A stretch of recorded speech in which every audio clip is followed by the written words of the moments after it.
Keeping venomous reptiles is an unforgiving hobby, requiring proper training and lots of experience. One simple mistake can be the difference between life and death.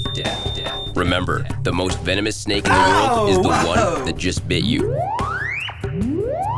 There are no venomous snakes with training wheels. Just because you see viperkeeper handle snakes a certain way does not mean you should try it too. Hello everybody, viperkeeper here. Normally I don't do intros to the videos per se.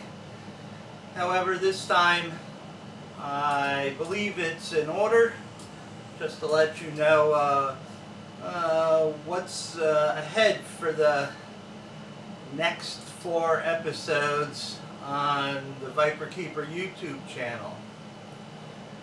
In September I went to Brisbane, Australia, and as you know by the first video I put out, there wasn't a whole lot of snake or lizards to be found. Fortunately, I've got some good friends, mates in Australia, whom I was able to visit and see their vast collection of venomous snakes. That would be my longtime mate Scott Epper and his wonderful wife Ty invited me to their home for a few things on the Barbie, as well as some very nice discussions about their collection and animals. For those of you who don't know Scott, he's, in my opinion, a legend in Australia in venomous husbandry, as well as research into species diversity in Australia. He published this very nice book a few years back. I'll do a close-up for you so you can see it. If you're interested in Australian snake husbandry, if you're fortunate enough to have some snakes from Australia, this is the guide that you need to obtain. So, we're going to start off with part 1. These are rather lengthy videos. There's, you know, a lot of discussion involved. There's lots of images of wacky Australian elapids not cooperating. There's a whole video on the variety of death adders, which were truly amazing, and the genus Acanthopus, which encompassed the death adders, is not yet fully resolved.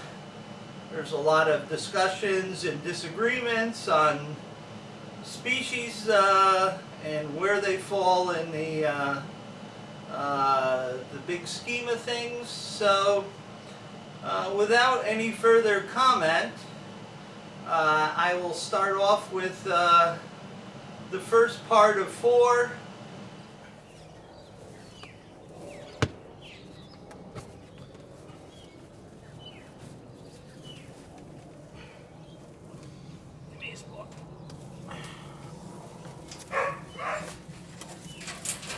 It's like, I don't want to come out, it's cold.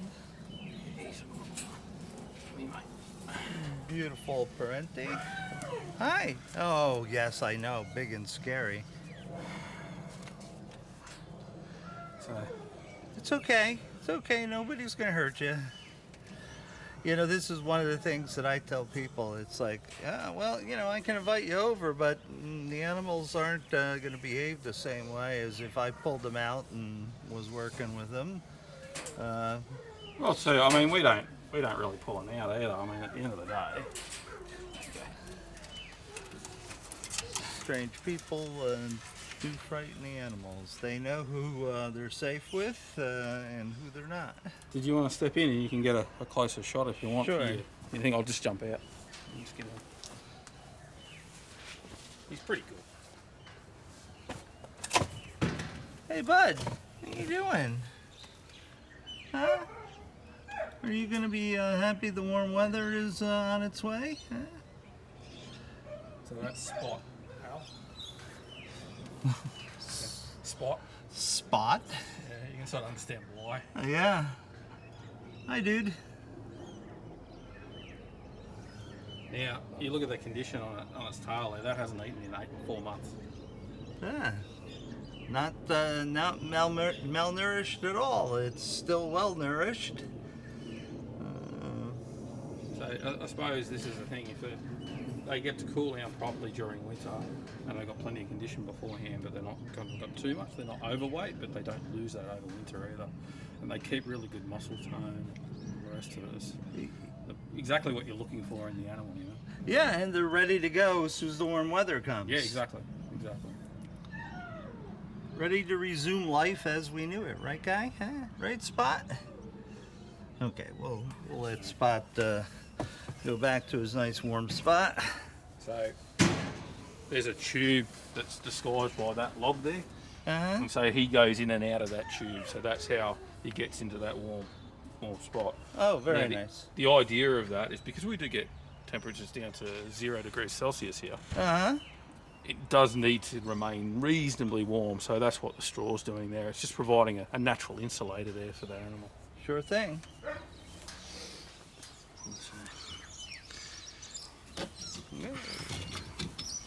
Burton's water monitor. So they're a bit different to what. Hello. Hello, you're okay.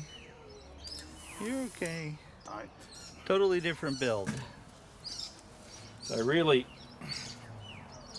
laterally compressed tail. For swimming? For swimming? Yep. And they'll actually out hunt crocodiles and things like that. They eat a lot of small baby crocodiles and things like that. So that's a male there. Tail whip's their primary defense. And then there's a female. Hello there. Hi. Hello. Very cute little devils. Oh, yeah, I see the posture. Later on, but I suppose the difference at the moment, you can see it's already getting dark outside, but you can see how, because we've got these roofs and these things into the ceiling. Wow, beautiful. So this is what it's like in here in the middle of the day, but obviously because we're getting late in the afternoon now, the light naturally goes down as opposed to like just having a switch that just turns on and off. So we'll turn the lights on now anyway, but you can sort of see the difference. It's already starting to get dark outside, so it's getting dark again.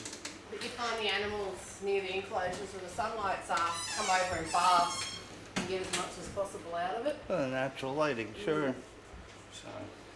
So they'll hunt the light that's coming through, and they'll actually, and I think what they're doing is they're picking up on the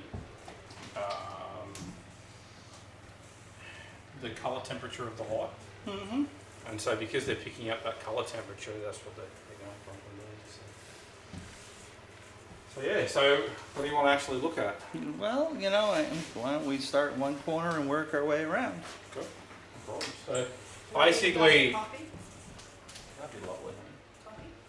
I'm not a late afternoon coffee, but tea will be fine. Yeah, how do you have it? Just plain. Yeah, certainly. Thank you. I know, mate, thanks. So do you have an area separate from where you have venomous, or you have them sort of intermingled? This room here is our main collection, so it doesn't matter whether it's venomous or not in here. So you've got obviously the window to look through first. So the first thing we do is we have a look around and make sure that everything is where it's supposed to be. And then once we've done that, we go from there. So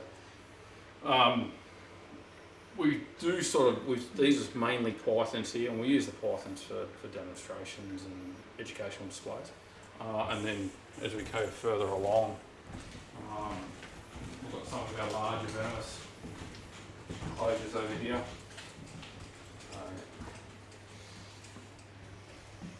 As always, things have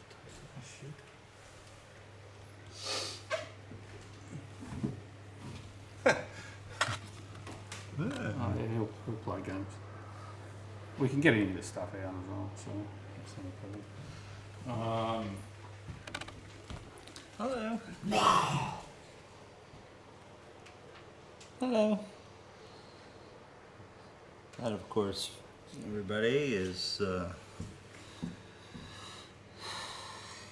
infamous fear snake, right? Yep, and that's 23 years old, that son. Wow.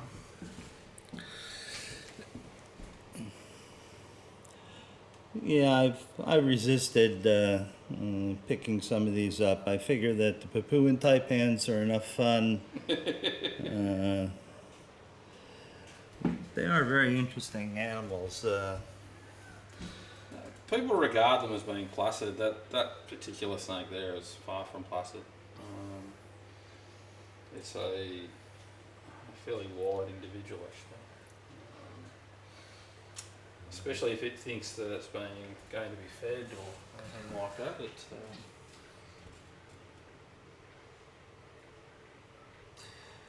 Indeed. So, these some browns. I was lucky enough to have eastern browns in the U.S. Since I wasn't really doing much with them, I sold them off, and I realized that was a mistake. They're nice snakes. Well, it's just that if we consider the taipans are far less energetic than the eastern browns, these were a handful. They would zoom around the cage at 100 miles an hour. At least the taipans were more focused and directed. These guys were just off the wall, and in some ways they're more difficult to handle than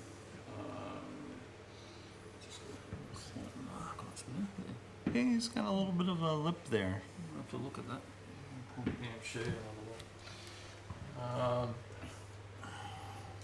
Our version on cobra is in here.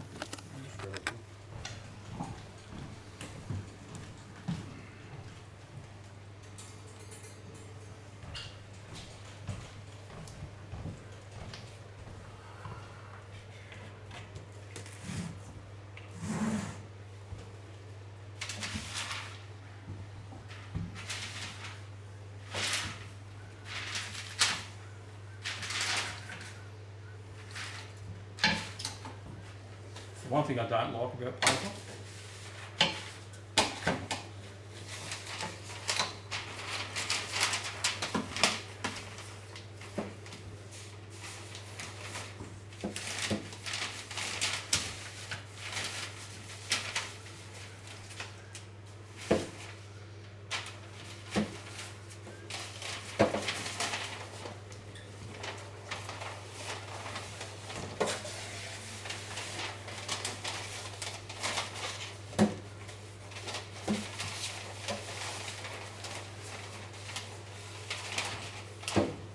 chase you around the bloody room in a minute.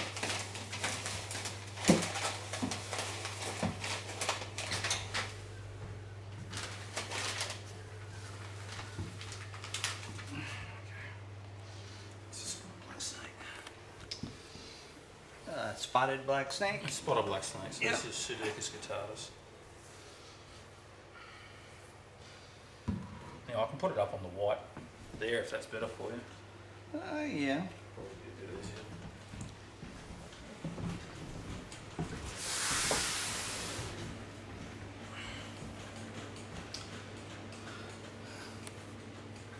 For folks that are not familiar with the taxa of the Australian snakes, this is a relative to the red-bellied black snake and the collet snake. There's a wide variety of Pseudocus, certainly some of my favorites.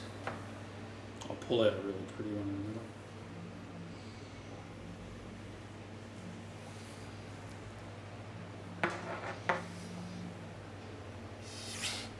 Really?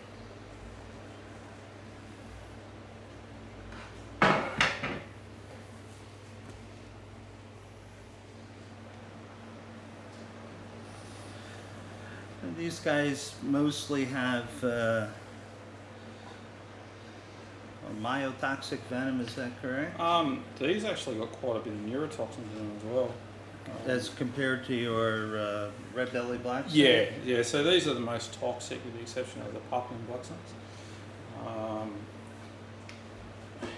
They got a post-snap neurotoxin in them, myotoxins, and then obviously hemotoxins as well. Yes. They hurt like a bugger if they did. I can testify from experience. Ah, okay. With Well, a young one of these. you know, I tell my YouTube fans and stuff that the Australian snakes are unique because they're not classifiable like domestic North American snakes or African snakes.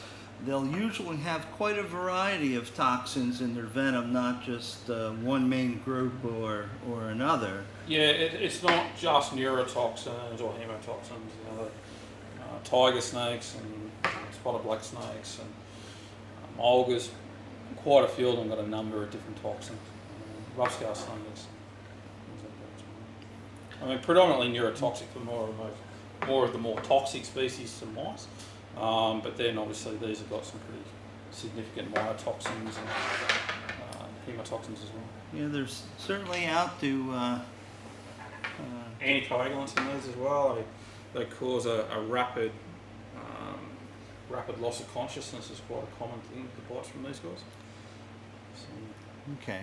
Any of the sort of novel neurotoxins like the Colette snakes, it attacks certain cranial nerves, you lose your taste and smell. Is that also prevalent with these guys? yeah, exactly the same. So these guys, you can lose your sense of smell and taste.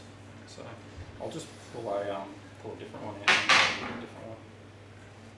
Well, here's another spotted black, and I brought some auxiliary lighting out so we could appreciate them a little bit more. Beautiful. Hello there. Hello. So these are really muscular snakes. Eat a lot of other snakes. Oh yeah. Generalist feeders, but they eat a lot of frogs in the diet, snakes, lizards. They're a bit of a pain to get feeding initially, because they really are looking for skinks and frogs as they're younger before you can get them onto rodents. Yeah, so you have to do a lot of scenting and Yeah, stuff? scenting or force feeding. Yeah, all that fun stuff. I tend to, rather than scent for a lot of it, I tend to find it easier just to force feed straight from the outset and just get them over, and then eventually you'll get them moving onto it. Yeah, I have a tendency to do the force feeding over scenting and such, unless it's something that's got a particularly nasty venom that doesn't necessarily have an anti-venom, and then I'll try scenting. I suppose that's the lucky thing that what we've got in Australia is, I mean, most of our snakes we've got really good anti-venoms.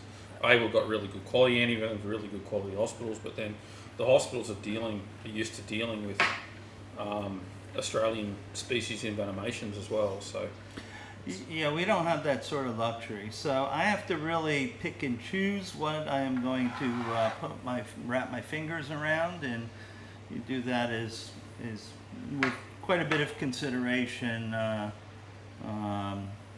lot of times I'll use sponges to sort of keep and occupy fangs busy while you do some other things.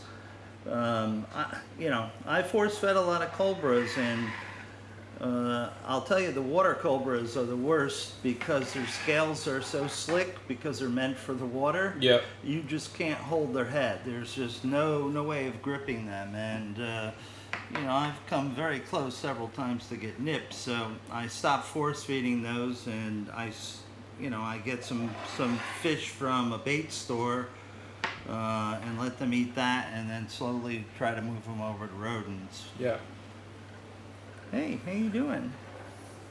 I've had fairly good success getting these guys to eat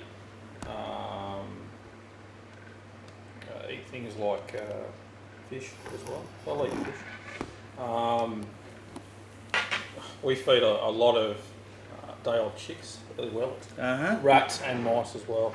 We try to make sure that all of our animals that we're keeping here do get a varied diet.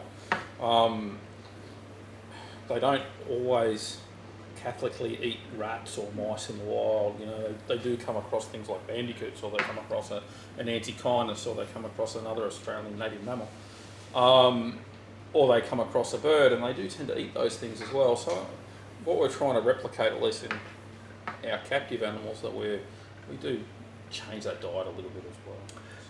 So. I do the same thing. I have chicks, I have quail chicks, I have rodents, I have frozen house geckos. Yep. I try to mix it up because, as you said, snakes are a very ancient species. They're not likely to pass up a meal if they spot it in the wild. You know, even the water cobras will take quail chicks and stuff. No snake is going to pass up food if they're not going to get injured or poisoned while attempting it. It's just the way things go. So this is a male. Yeah, it's a male. You can clearly see the shape of the tail there. Indeed, this is one of the things that people always ask me is, how do you identify a male? That's a pretty good package there. There's not much drop off after the anal scoop. Clearly a male. Some snakes are not so easy, but this guy certainly would be popular with the ladies. Yeah, I found that all of the Sidicas are pretty good in regards to sort of tail shape sexing. They're pretty clear, both in the length of the tail and also the shape of it as well. This is a snake in the United States that we just never see, unfortunately. You know, we have coastal taipans, we have inland taipans, we have Papuan taipans, we have pygmy mulga snakes, we even have some eastern browns, but we never see red-bellied blacks, and these, I think, are certainly, in my opinion, one of the most beautiful of the black snakes. This is a particular nice one. You see the supralabial scales on this are all pink as well. On this particular individual, they don't usually get that. Now these guys, if bitten, cause mostly pain and necrosis for the most part. They're not quite so lethal like some of the others. Yeah, apparently there's been one recorded death, and that was in the 1800s, but whether that was from a red-bellied black snake or potentially one of the Australian copperheads, that sort of remains to be seen. Stop it. They're fairly laid-back sort of snakes, but there's always exceptions to those rules. They mainly eat frogs in the wild, and I've watched them hunting frogs before, and it's extremely fast how quickly the venom reacts with a frog. So if they bite a frog, the frog dies very, very quickly. And so it's that selective venom toxicity for their prey item. They're mainly eating frogs and they're mainly eating lizards. They're not designed to eat rodents. So right. Because they're not designed to eat rodents, their toxicity towards other mammals like us isn't quite as significant. Sure. This was my first Australian venomous snake that I caught when I came to Australia for the first time in 2005. Yeah. Out near, believe it or not, out near Sophalia. Oh yes, Sophalia, yeah. Way out there, I was. We were in the mining town, looking at the mining stuff, and of course, I was looking for snakes, and you know, there was this. Well, they call it a river. I would call it a stream or a creek. And the sun was bouncing off the water, and I could see a snake clearly swimming across the water, and it was a red-bellied black. I snuck up to it. I watched it hunt. It was sticking its head in the holes in the rocks underneath the water, looking for frogs or some other prey items. I don't know if they eat. They'll eat tadpoles. Yeah. They'll also eat fish as well. Yeah. They're an amazing snake. They're actually the first venomous snake that I ever encountered in Australia as well as a really young child. I was 3 years old, the first red-bellied black snake I ever saw. And it was one of the animals that got me hooked on animals, and red-bellies in particular, one of those things. We were talking before about the sexes. You know, you can clearly see on this individual here that how the tail shape is completely different. Yeah, that's female for sure. Okay, so this one here, we've bred her a few times, and so she's just getting up to, she hasn't eaten in 4 months, so you can see she's leaned off a little bit now, but we're just getting into the warmer months over here now, so she's about to start getting lots and lots of food. So she'll thicken quite up quite a bit yet. So, but they're a beautiful snake, that's for sure. Yeah, absolutely. I can pull out a couple of yearlings if you like. I've got a couple of babies. Sure. We can look at a couple of babies. So they're a bit prettier in some ways.